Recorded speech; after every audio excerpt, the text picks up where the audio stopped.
17 years after this prisoner escaped, police finally found his unexpected hiding place. Before we continue with the rest of the video, we could use your help.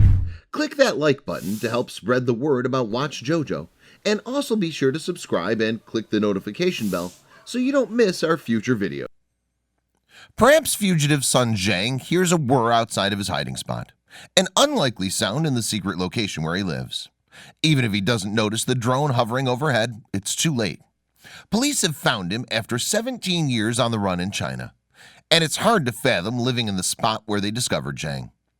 Jiang had, of course, spent nearly 2 decades on the run after making his escape from prison camp in 2002. He had earned his place behind bars for partaking in the trafficking of women and children. But instead of serving his full sentence, Jiang successfully broke out of the camp. Fortunately for police and for Jiang's victims, technology caught up with the escaped prisoner. Authorities deployed drones to an area where they thought Jiang might be hiding, and there they saw signs of human inhabitation. Finally, they'd found the fugitive hiding out in a place no one would have ever expected. But Jiang isn't the only prisoner to escape detention in recent years. Ohio's Gallia County Jail had already faced plenty of criticism prior to a headline-grabbing breakout in 2019. One prisoner had died from an overdose on contraband drugs, while another had committed suicide within the jail's walls. Some of the facility's problems trace back to its outdated setup and security. The jail was built more than 50 years ago. It didn't have the strength or space to hold all the prisoners that would come through in modern times. Plus, since the 1980s or 90s, the inmate cells have had to remain permanently open to house more people inside of them. The dorm-style sleeping arrangements and old-school facilities counted as just 2 of the jail's big issues. Gallia County Sheriff Matt Champlin told the New York Times in September 2019 that they had trouble recruiting officers to guard the jail.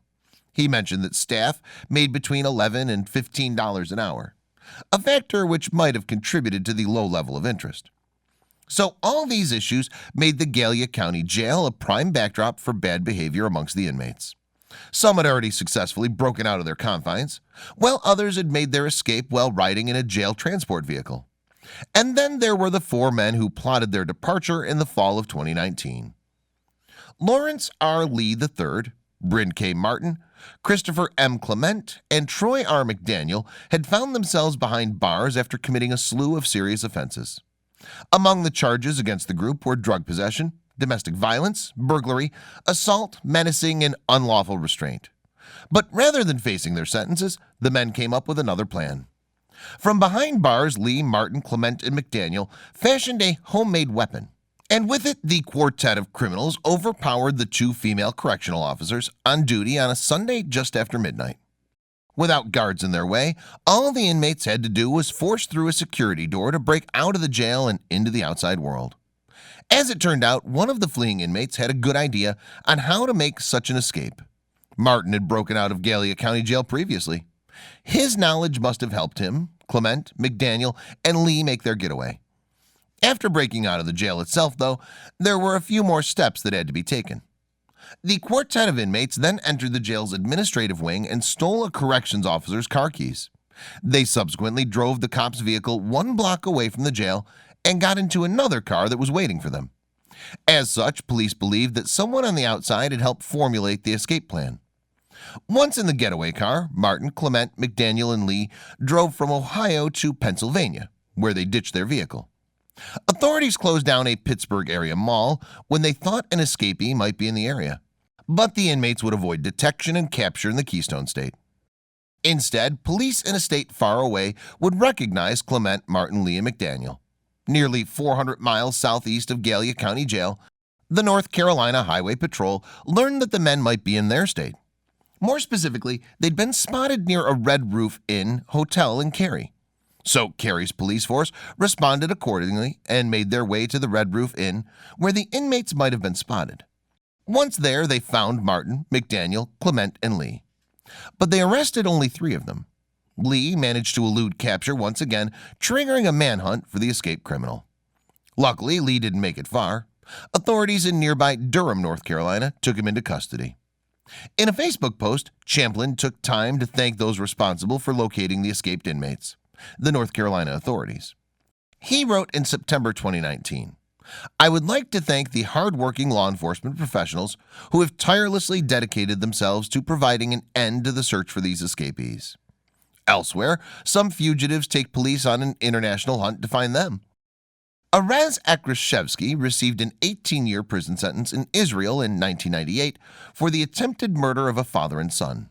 3 years later, though, Akrashevsky took a 48-hour leave from prison and used his 2 days as a chance to escape the country altogether. Because Akrashevsky went on the run internationally, the Israel National Police logged his information with Interpol. More specifically, they filed a red notice, which alerted countries around the world to the identity of an internationally wanted individual. And eventually, the All Points Bulletin got a bite in Argentina. 3 years after Akrashevsky fled Israel, authorities apprehended him halfway around the world in Argentina. But the fugitive would return to life on the run. Once again, while on bail, the convicted murderer escaped. And this time, he'd remain on the lam for more than a decade. During this time, Akrashevsky's criminal habits may have kept him busy. According to an Interpol bulletin about the fugitive, he may have had links to players in the Israeli organized crime scene, as well as other illegal activities. And allegedly, he partook in all while traveling around the Americas, evading capture. But life on the run would come to an end for Akrashevsky. In February 2019, Interpol's Fugitive Investigative Support Unit honed in on him. They opened conversation and collaboration between Israel, Mexico, and the United States. The U.S. Marshal Service for International Investigations began to map Akrashevsky's known locations and contacts. Eventually, this multi-country collaboration led to Akrashevsky's long-awaited capture in the summer of 2019. Authorities arrested him in Mexico and quickly shipped him back to Israel, where he'd finally serve out the remainder of his sentence. Interpol lauded his capture as proof of the power of collaboration between international police and investigative departments. Nowadays, though, police officers don't just rely on each other to find fugitives. Modern technology also helps them find their suspects. More specifically, they can use drones to their great investigative advantage. And of course, these aerial devices do more than just help them find people of interest. For instance, a drone can help police create detailed maps of their area of jurisdiction. Previously, they'd hire a helicopter to hover overhead and capture images of the city or town's layout, but such a project would always be costly. With drones, though, they slash the price and get high-quality images useful in later crime scene investigations, for instance. For its part, a drone can fly to a crime scene to gather evidence and create reference materials for investigating officers. If evidence sits somewhere high or otherwise hard to reach, for instance, a drone can still swoop in and pick it up. Drones can also survey a crime scene and gather footage without disrupting anything. Drones also have plenty of power to find and pinpoint people in trouble, or those on the run. In the former scenario, police have deployed drones after natural disasters when it's unsafe for larger aircraft to fly, and they've been able to pinpoint the locations of people stranded by major storms. Search and rescue units are better for having drones too. Most of the time they're tasked with finding missing people and pets, and they use the planes to cover more ground. They also deploy them to find hikers who go missing, as well as elderly people who accidentally wander away from their abodes. A drone can be of huge help at an accident site, specifically when a victim gets ejected from their vehicle. The aerial device can also help locate the person if police officers can't. Some drones have thermal cameras too, and can use the lens to pick up on a missing person's heat signature. Not all people want to be found by the police, of course, but drones make it easier to chase them down. For starters, a suspect who eludes capture might climb to a roof or higher ground to make an escape. And without police officers on the same level, it would be tough to see where the person goes. Drones can rise into the sky and keep an eye on escaping suspects. At any height, they can help police to assess a person of interest. The footage can help discern if they are carrying a weapon, for example. And all this information makes it safer for SWAT teams to charge in and apprehend a person on the run. Song Jiang's capture in China would all be thanks to a drone too. He had once faced charges of human trafficking, and his victims had been both women and children. After his conviction, he'd been locked up in a prison camp. But Jiang wouldn't fulfill his service. Instead, he escaped in 2002. And nothing came of Jiang's case for 17 years, when police received a tip-off as to the fugitive's location. In September 2019, someone told authorities that the convicted human trafficker had settled somewhere near his hometown in Yunnan. For its part, this is a southwest Chinese province characterized by its stunning natural landscapes. The majority of the Yunnan province's terrain climbs high into the sky. Mountain chains jut across most of the area. Rivers snake through the valleys, and a myriad of lush foliage grows too. In fact, Yunnan has more diverse plant life than anywhere else in China. Well, all this is a sight to see. Yunnan province isn't an easy place to find a fugitive on the run, and police would figure that out in their search for Jiang. The tips and clues they received led them to believe the fugitive had hidden himself in a mountainous area near his hometown. But the police officers' initial sweep of the area left them empty-handed.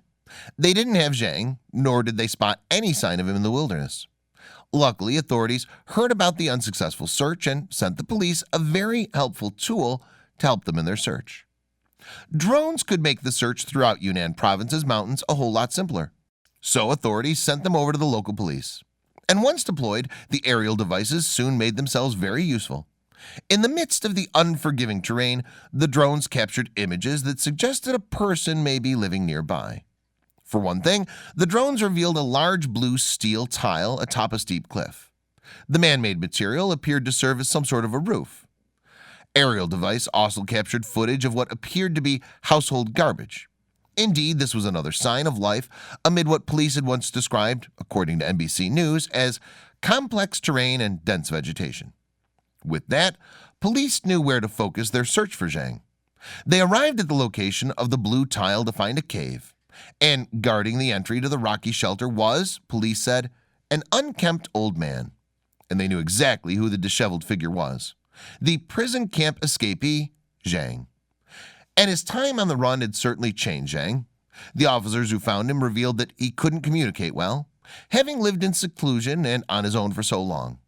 They also reported that his outdoor lifestyle had devastated his body. He hadn't washed his clothes or himself in a long time. Still, Jiang had plenty of survival methods that kept him alive in the middle of nowhere. He filled plastic bottles with fresh mountain water and picked up sticks to build fires over which he'd cook. Blackened pots and pans inside of the cave showed that he whipped up meals over an open flame. Of course, it would take plenty of adaptations to make life work in Jiang's cave. The space measured in at less than 21 square feet, and it didn't have enough height for an average person to stand up inside it. But the fugitive wouldn't have to mind his head forever. Police took the disheveled man out of his cave and brought him back to jail.